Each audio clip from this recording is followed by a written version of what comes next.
All right, hi everybody. It is August 11th, and like I told you guys before, I'm going to kind of dedicate 2 days a week to kind of two basic subjects to cover.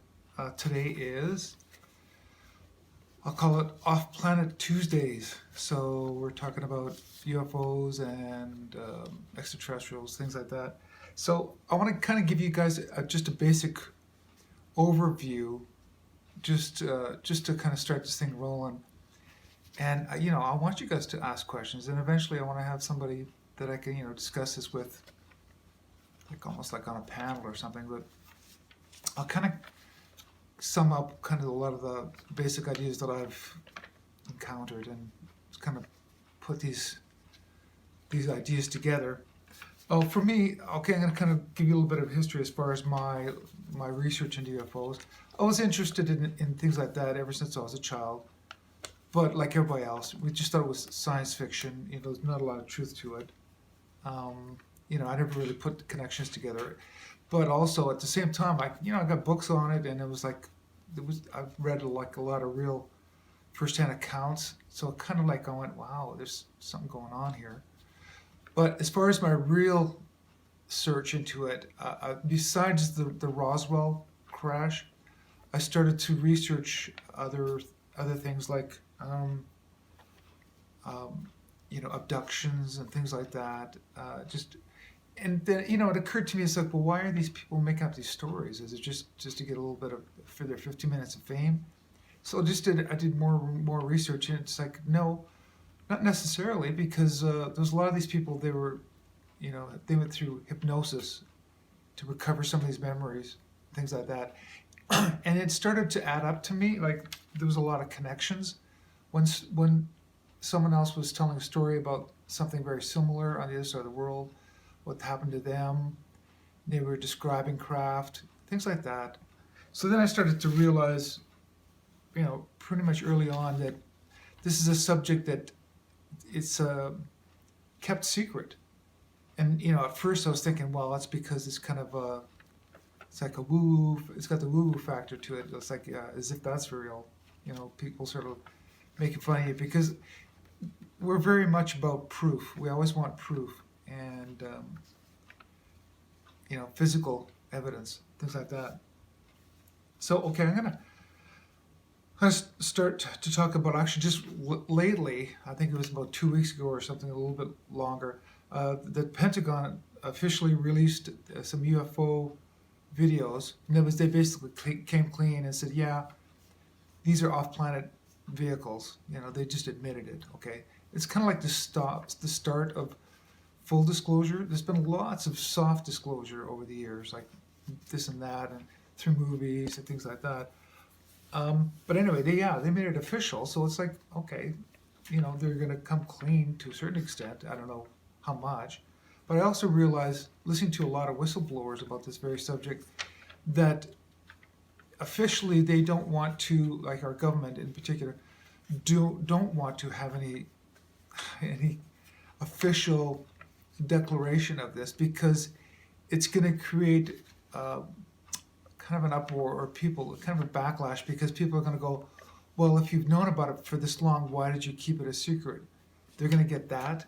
So if you notice, they always keep kind of kicking that can down the road and hoping that someone else, the next administration, will deal with it, because they just don't want to get that flashback at them, because people are going to be pretty pissed when they realize, well, so you've been hiding that technology from us, things like that.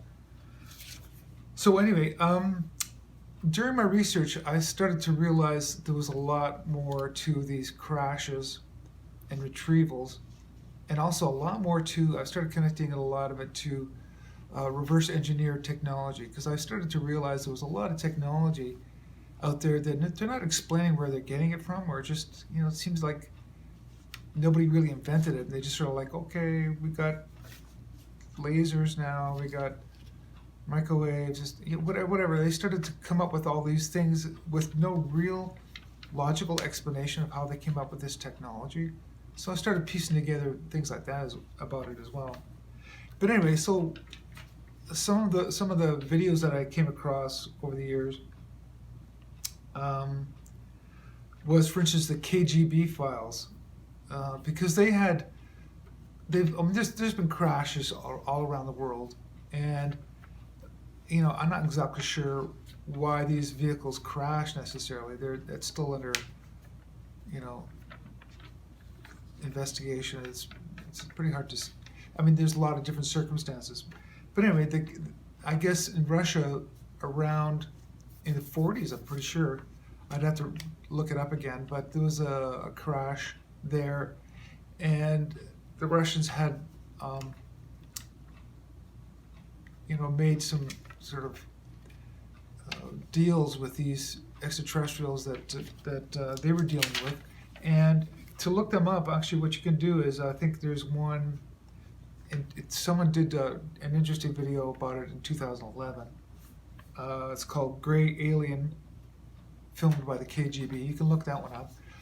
Some people call it Skinny Bob, so you can find it by looking for that too. But it's a real extraterrestrial. And by looking at it, and also the descriptions of Roswell and things like that, these are pretty much the same sort of beings.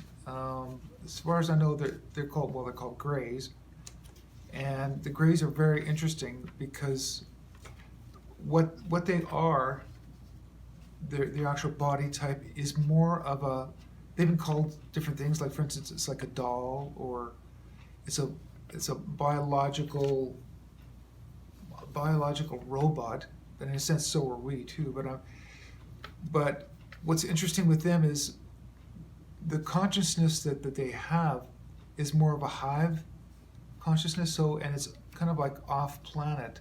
So even if these beings are here, it's almost like they're being remotely activated or used. So it isn't necessarily that entity itself. It's more like a collective using it. It's almost like a droid or whatever, almost. Really interesting. The more information I got into them, I'm gonna have to break a lot of these research things up into specific subjects like that, and kind of explain more where they're from, and what they're doing here. Now, keep in mind, when I talk about extraterrestrials, it's not as if we're living in a galaxy where it's a free-for-all and all these entities are coming around, and some of them have higher technology than us, so they've been around a lot longer. What you got to understand, to put this more in perspective, is we're all creations of God, or of the Creator, or Source. So there's a spiritual aspect to it too, which is kind of what we're going through, and a lot of them out there. So, and what I'm getting at is these extraterrestrials have a connection to Source as well, or God, and it's the same one because it's the same Creator everywhere. So in reality, what's kind of happening is these are all different aspects of an experience that God is having, if you kind of have to wrap your head around it that way.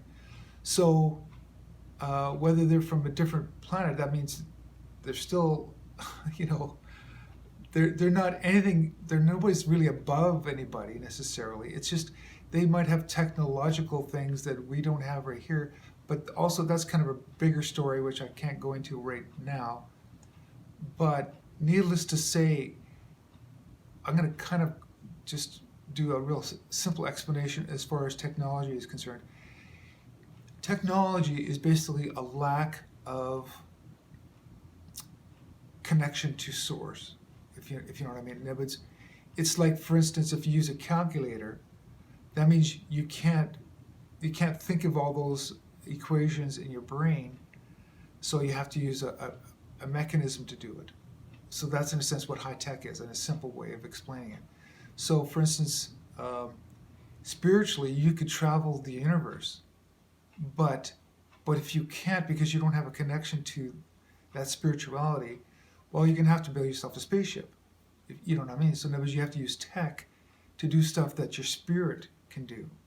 So just because you got high tech stuff, that doesn't mean you're any closer to God or Source or anything. That means actually, if anything, the opposite. It's more like you're disconnected and you're trying to find technically how to pull these things off.